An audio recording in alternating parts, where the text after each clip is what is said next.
ចាជំរាបសួរបងប្អូនទាំងអស់គ្នាសូមស្វាគមន៍សាជាថ្មីម្ដងទៀតមកកាន់ channel របស់នាងខ្ញុំសុគន្ធបញ្ញាថ្ងៃនេះផងដែរខ្ញុំមានមុខម្ហូបថ្មីមួយមុខទៀតហើយដើម្បីបង្ហាញជូនបងប្អូនទស្សនាកំសាន្តហើយមុខម្ហូបថ្ងៃនេះផងដែរមិនមែនជារបស់សុកស្រែទេគឺជាគ្រឿងសមុទ្រម្ដងថ្ងៃនេះផងដែរសូមបដូររសជាតិឯណាបងប្អូនមុខម្ហូបថ្ងៃនេះផងដែរគឺបង្គាឆាអំបិលម្ទេសមួយមុខនេះគឺងាយស្រួលធ្វើមែនតែនបងប្អូនដែលមិនចេះធ្វើក៏អាចរៀនធ្វើញ៉ាំបានដែរហើយបើរសជាតិវិញណា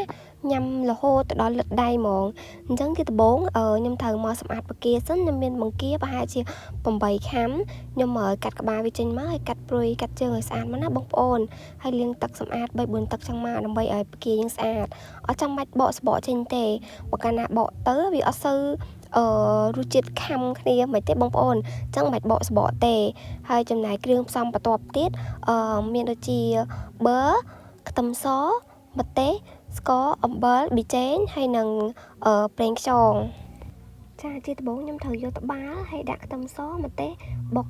ជាមួយនឹងប៊ីចេងស្ករសហើយនឹងម្សៅស៊ុប1ស្លាបព្រាចឹងមកយើងបុកអំបិលម្ទេសបងប្អូនហើយក៏ដាក់អំបិលបន្តិចដែរយើងបុកចឹងមកណាបងប្អូនបុកគ្រឿងទាំងអស់ហ្នឹងឲ្យបានម៉ត់ព្រោះដោយសារគេមុខម្ហូបរបស់យើងគឺបង្គាឆាអំបិលម្ទេសអញ្ចឹងដំបូងគឺយើងត្រូវតែបុកអំបិលម្ទេសសិនហើយចានេះបងប្អូនអំបិលម្ទេសរបស់យើងគឺបុកហើយម៉ត់ផែប៉ុណ្ណេះអញ្ចឹងខ្ញុំដួសដាក់ចានមួយឡែកសិនណា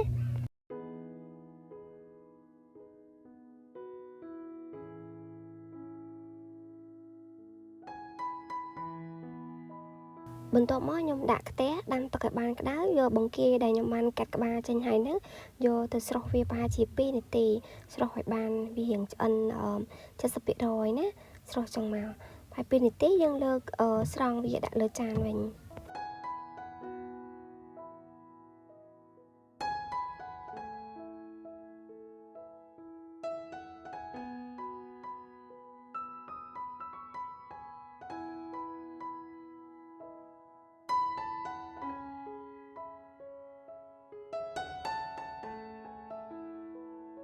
ចាបងប្អូនអញ្ចឹងបន្ទាប់ពីស្រស់បង្គាហើយខ្ញុំចាប់ផ្ដើមមកដាក់ខ្ទះ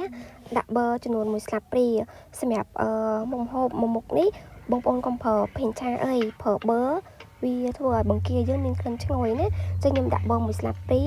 នៅលើខ្ទះដែលក្តៅហើយបន្ទាប់មកទៀតខ្ញុំដាក់អំបិលបុករបស់ខ្ញុំមុនហ្នឹង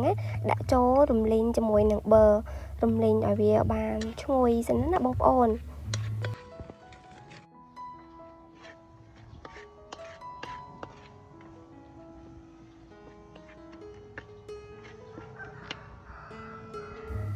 ចាបន្តមកទៀតខ្ញុំបានយកបង្គាដែលស្រស់ទឹកក្តៅមុនហ្នឹងចាក់ចូលទៅក្នុងខ្ទះហើយកូរច្របល់វាចឹងណាបងប្អូនពេលយើងចាក់ចូលដំបូងអត់តន់ចេញទឹកមកទេហើយយើងកូរមកស្ទុះទៅវានឹងមានចេញទឹកពីបង្គាចាប៉ុន្តែយើងនៅតែបន្តកូររហូ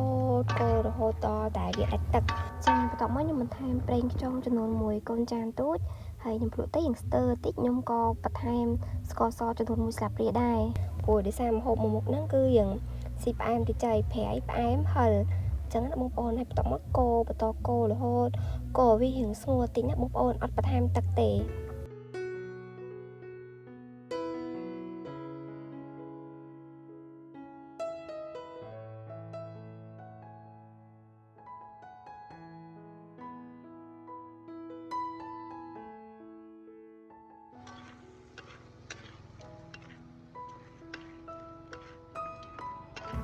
ចាបងប្អូនអញ្ចឹងមុខម្ហូបមួយមុខនេះខ្ញុំបានចម្អិនរួចរាល់ហើយគឺថាងាយស្រួលធ្វើហើយក៏ឆាប់បានញ៉ាំដែរតែមួយផ្លែតបានញ៉ាំហើយបើនិយាយពីរសជាតិវិញណាប្រៃផ្អែមហឹរសាច់បង្គាផ្អែមហើយបើបានញ៉ាំមួយបាយនិយាយពីថាញ៉ាំបាយអត់5-6ចានហ្មងវាជាតិហ្មងជាតិនៅក្នុងសម្បកបង្គាហ្នឹងហ្មងបងប្អូនចាបងប្អូនអញ្ចឹងអរគុណបងប្អូនទាំងអស់គ្នាដែលតាមដានទស្សនាវីដេអូរបស់ខ្ញុំហើយបើបងប្អូនពេញចិត្តឲ្យខ្ញុំបង្ហាញមុខម្ហូបអីផ្សេងទៀតអាចខមមិនខាងក្រោមវីដេអូខ្ញុំបានអរគុណសូមជម្រាបលាបងប្អូនទាំងអស់គ្នា